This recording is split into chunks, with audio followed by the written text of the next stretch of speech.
Heute zeige ich dir 4 Techniken, mit denen deine Skizzen im Remote Viewing klarer und aussagekräftiger und letztlich auch treffsicherer werden. Wenn du diese Techniken verinnerlichst, dann bekommst du bessere Ergebnisse und auch ein viel klareres Verständnis von deinem Target. Viel Spaß!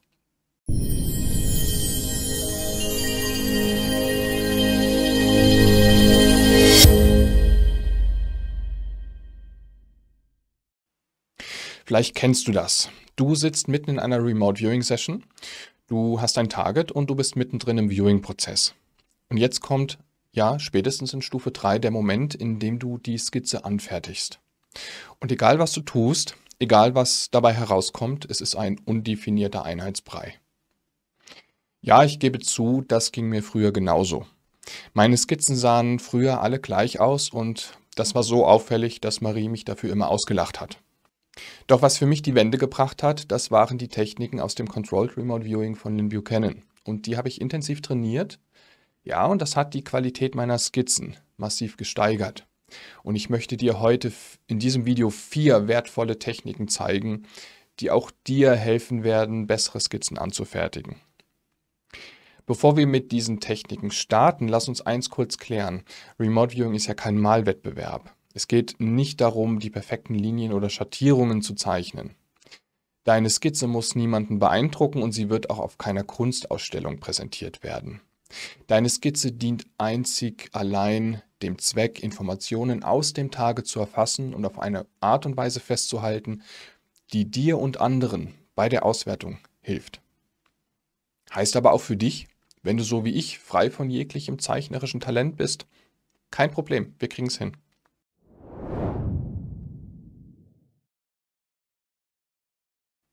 Technik Nummer 1. Lerne mit dem Aesthetic Impact umzugehen.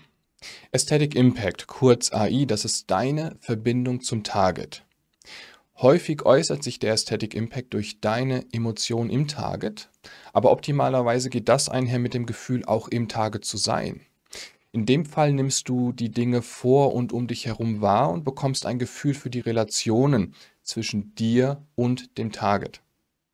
Zugegeben, der Umgang mit dem Gefühl, im Target zu sein, mittendrin zu stehen, das braucht ein bisschen Übung und gerade am Anfang deines Trainings, wenn du vielleicht erst mit Remote Viewing angefangen hast, wirst du das nur bedingt wahrnehmen können. Und in der Regel ist es so, dass das Gefühl für deine eigene Perspektive auf das Target erst wirklich in Stufe 4 durchkommt. Aber wenn du das trainierst, dann ist der Aesthetic Impact dein Garant für eine gute und treffsichere Skizze. Warum ist das so? Ganz einfach.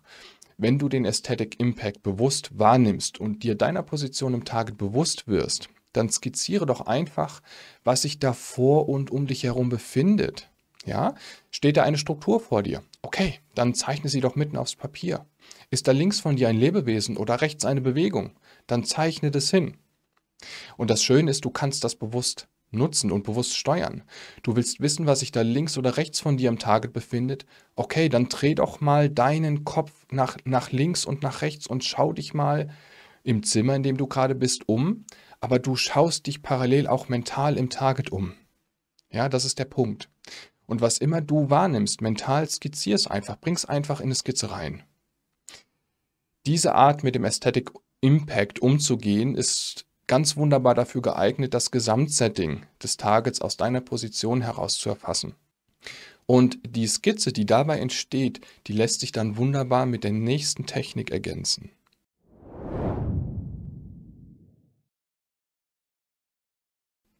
Technik Nummer 2, das Tapping. Stell dir mal vor, du hast die erste Skizze grob aufs Papier gebracht und hast dabei möglicherweise deinen Aesthetic Impact eingesetzt. Du hast ein paar Linien, vielleicht ein paar erste Formen, aber im Prinzip noch nicht so viel. Jetzt wird's interessant. Nimm deinen Stift und tippe gezielt auf einzelne Punkte oder Bereiche deiner Skizze. Mal hier, mal da, an zufällige Stellen. Ja? Und achte darauf, welche Eindrücke kommen. Jedes Antippen ist wie ein kleiner Suchscheinwerfer, der dir zusätzliche Informationen liefert. Vielleicht bekommst du an einer Stelle neue Dimensionen oder eine Temperatur, Farben oder Bewegungen. Ja? In den leeren Bereichen der Skizze bekommst du auch Informationen, was sich dort befindet. Ja? Und was immer kommt, zeichne es ein. Wichtig dabei, tippe das Papier nur kurz an eine Stelle, hebe den Stift wieder ab und warte 2 bis 3 Sekunden maximal. Wenn keine Informationen kommen, dann tippe die Skizze an eine zufällige andere Stelle an und wiederhole das Spiel so lange, bis die Infos reinkommen. Bitte lass den Stift nicht auf dem Papier kleben, sondern tippe die Skizze an und heb den Stift wieder hoch. Warum? Wenn du den Stift auf dem Papier lässt, dann fokussierst du dich auf das Papier, aber nicht aufs Target. Tippe es nur kurz an, hebe den Stift wieder hoch. Und das so lange, bis die Informationen kommen.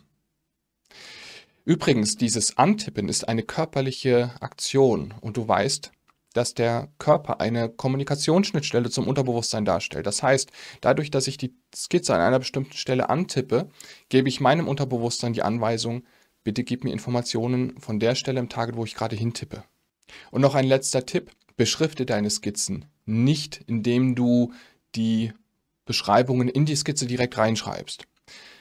Gehe anders vor, nummeriere die verschiedenen Teile deiner Skizze durch und beschreibe die Nummer 1 unterhalb der Skizze, dann beschreibe die Nummer 2 darunter. Ja? So hältst du deine Skizze selbst sauber und übersichtlich. Tapping ist genauso wie die Arbeit mit dem Aesthetic Impact sehr stark darin, das Gesamtsetting des Targets zu erfassen.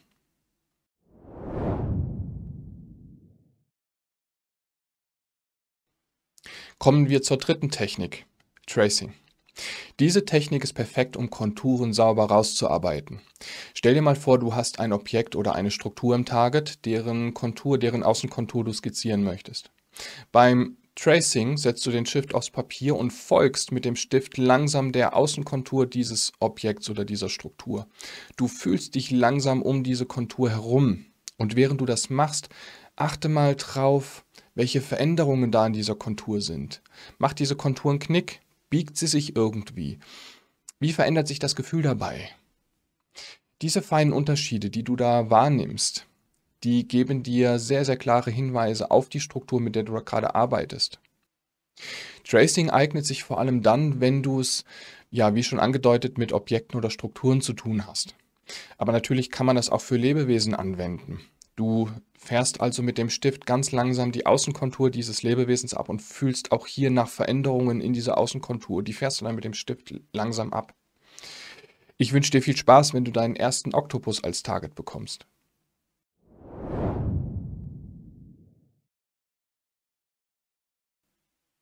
Die vierte Technik ergänzt das perfekt, nämlich die Action Cues. Action Cues wie taste die Struktur ab und beschreibe die Form.